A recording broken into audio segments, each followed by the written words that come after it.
about the ways in which local service areas are supposed to borrow money and pay it back, and all this information is on the websites of the ministry. So I was curious, having checked with the ministry, that the Muni wasn't listening. So two things. I think the council at the time generally wasn't listening to its constituents. It really was, in my opinion, putting its fingers in its ears and carrying out its business and not listening to the people like myself and other people who had been on council and so on that ought to have been listened to. Another reason was, in my opinion, the municipality had a perceived financial emergency where it needed to act quickly to solve a problem, and it needed a bunch of money that it didn't have. There wasn't enough money in the reserves funds of the Snug Cove Sewer local service area to pay for the upgrade that the municipality felt it needed to do at the sewage treatment plant to solve the problem that they thought they had and continue to think they have. So I believe that one of the ways of addressing that was to just spread it out, make everybody pay a little bit. There you go. Funding problem solved. You wrote a letter to the Ombudsperson. Can you tell us about that? So I submitted my complaint to the Ombuds office, I think on February 23rd, 2022. And it was pretty amazing when I started speaking one-on-one with the Ombudsperson who was assigned to my file. I started speaking to them about why I was complaining, what my complaint was, what my evidence was, how it affected me, how it affected my community, what I wanted out of it. I started quoting sections of the community charter, and very rapidly I realized the person I was talking to, this ombudsperson, knew exactly what I was talking about. They could almost finish my sentences when I was talking about specific sections of the community charter. And so I knew immediately that I was talking to the right person. And so I was asked to provide specific information in writing. I had to present my case. So I had to provide evidence that the municipality was going to take money from general coffers to pay for a specific local service area, which was supposed to be funded by the users only of that local service area. Once I was told the investigation was opened, I was told, okay, Brad, from here, you sit back. We take it. And we will undertake this investigation. We will speak with the municipality and we will let you know what the outcome is. If we have any more information we need, we'll call you up and let you know, but sit back, kick your heels, and we take it from here. So after the election, I phoned the Ombuds office back asking for an update, and I got a call back right away saying, hey, I got an update for you, Brad.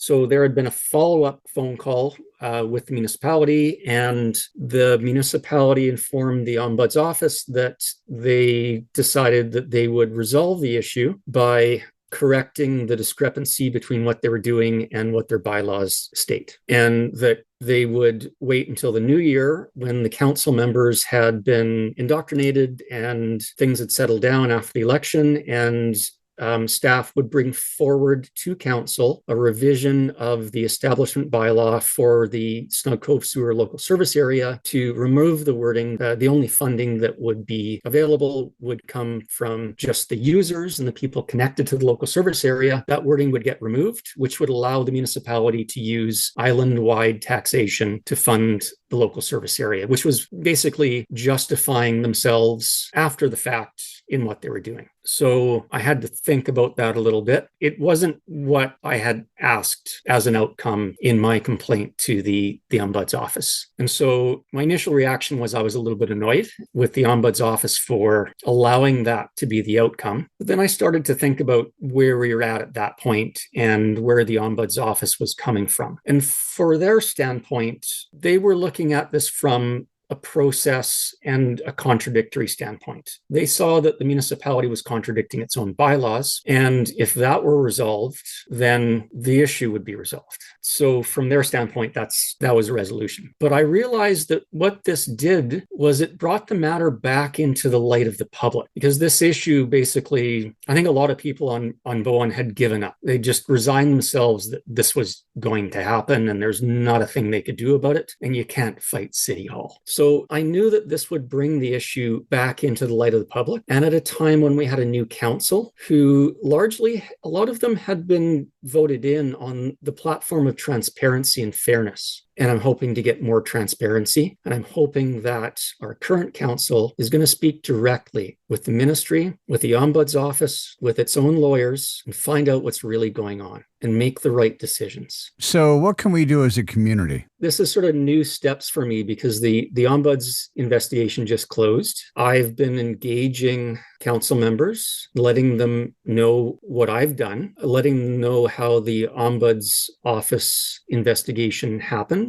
and what the outcome was. So I've been trying to be transparent with them and share with them the information before I share it with the community. I didn't want to blindside our councillors by throwing this out to the public before the councillors were aware of it. So that was my first step. I'm hoping that the next step is that those councillors are going to contact those contacts at the provincial level that I spoke with and bring themselves up to speed. And the next step for me is to help to disseminate this information out into the community so that the community is aware of what's happened and why this has come back onto council's plate. Can we go back and talk about the Ombuds letter? It's pretty soft. Unless I've missed something, it just seems like if you change the bylaw, everything's fine. I get the sense that they agreed with you that there was an issue because they took on your case. And clearly there was a violation of the community charter. But then when the former council told them that they would change the bylaw, it just kind of went away. Yeah, and that's the question, if they can change the bylaw. So the closure letter that I got from the Ombuds office, it was basically a one-pager. And it basically said, we had some discussions with the municipality, and the resolution was that the municipality volunteered to change their bylaws to correct the contradiction. And it really soft-shoed the legal issues, and it didn't really do justice to the issue that I'd brought up and all the legalese. And there was a bunch of other sub-issues that were not considered. And one of those issues, which was not the main reason for my complaint, but it was included in the documentation I provided, was the violation of, I think it's section 25 of the community charter, which restricts municipalities from providing assistance to businesses, to specific businesses. So municipalities can create environments where businesses can flourish, but they cannot do things like waive fees, waive taxes, or give financial advantages to specific businesses. And in the municipality's justification of expending public coffers for the phase 1 sewer plant upgrade, they phrase things in such a way that a significant amount of money, I think it was something like $800,000 of the $1.8 million or $1.6 million, was earmarked to pay the portion attributed to the new apartment building that's down near Four Corners. But in doing so, the municipality's justification ends up violating the community charter and their restrictions on providing assistance to business. That was one of my complaints, and it was not addressed in the ruling of the Ombuds office letter. Felt the letter and the closure that I got was very soft and did not do the case justice. So I have to accept what I got and work with it. So we're moving on from there. So we're talking about it, which is a good step forward. Yes, absolutely. So we've been careful to stay away from the technical or engineering issues. So what's the ideal outcome? What should we be looking for? Well, I think the ideal outcome is that the municipality and the local service area follows the rules and the established methods of funding its infrastructure. And that's all laid out in provincial legislation. And that is that local service areas can borrow and pay back money. And it can borrow that from the municipal coffers, which is basically all the rest of the taxpayers, provided that it pays that back over time. And that is well established. That's a well-established practice. It's something that's been done not only here on Bowen Island for example, the Tunstall Bay water system, the Blue water system, Eagle Cliff. That is standard practice. The other thing that I would like to see happening is I would like to see the Snug Cove Sewer System and its committee actually step up and manage its own infrastructure. And I don't really want to get into the engineering aspects of what brought this on, but I think that that committee through the pandemic did not meet, did not even get copies of the engineering reports that precipitated this issue for 2 years. I think if the existing committee had been given that information on a timely basis, a lot of this probably could have been averted, or it could have been brought to the public light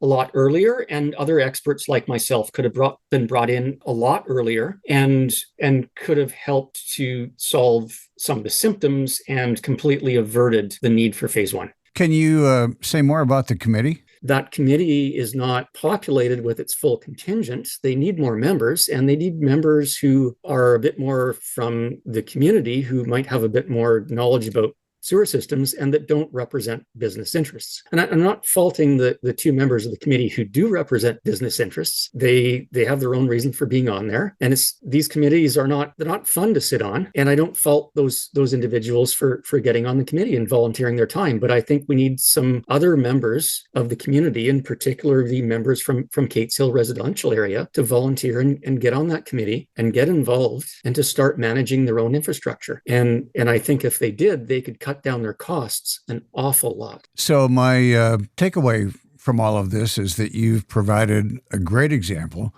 of why, if we want to live in a democracy, all of us have to engage. And it's not just in our own little part of the island or sphere of knowledge, but we need to be paying attention to be participating and not delegate everything about our lives to someone else.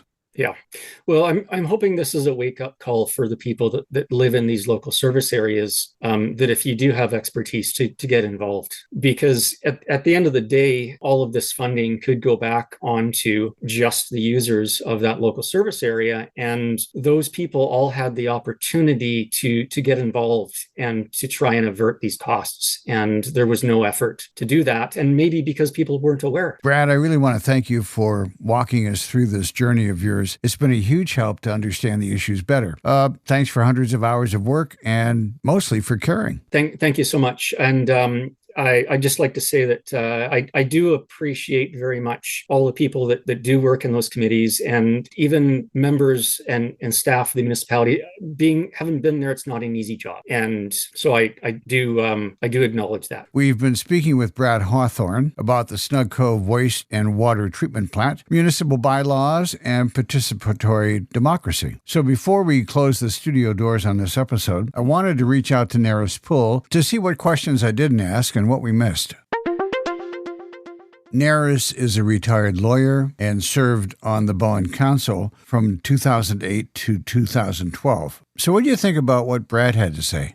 I listened to Brad, and I think that he has certainly outlined and captured what has been going on and what he has been trying to bring to the attention of the municipality for some time. And then his frustration ended up going to the Ombudsperson. I'm not 100% convinced the Ombudsperson really got it right. I feel a bit frustrated with the results of that. And I think the new council hopefully will sort this out in a way that's fair. And that's kind of what the other thing I picked up from Brad's, is that he talked about this being a moral issue, not just a legal one. And I'm not sure moral is the best word. I prefer fair. I think what's been going on and what this last council attempted to do is just not fair. You were a counselor between 2008 and 2012. I understand there was a discussion of expenditures for the Snug Cove wastewater treatment plant in 2010.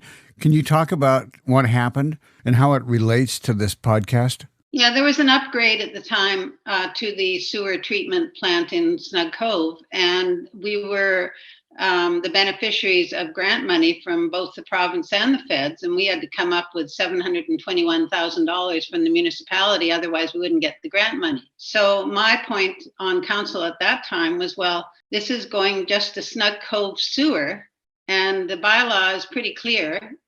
Users pay. So taking it from a general revenue, which was what was done, to me was okay if you were going to borrow it, but not okay if you were not going to pay it back. And at the time, there was a council resolution after it was agreed the 721,000 would come out of a fund that was basically provided by all taxpayers on Bowen Island. There was no commitment as such to pay it back, but there was a clear direction to staff to engage a consultant to ensure that there would be an outline or program to ensure that the local users of Snug Cove would be paying it back.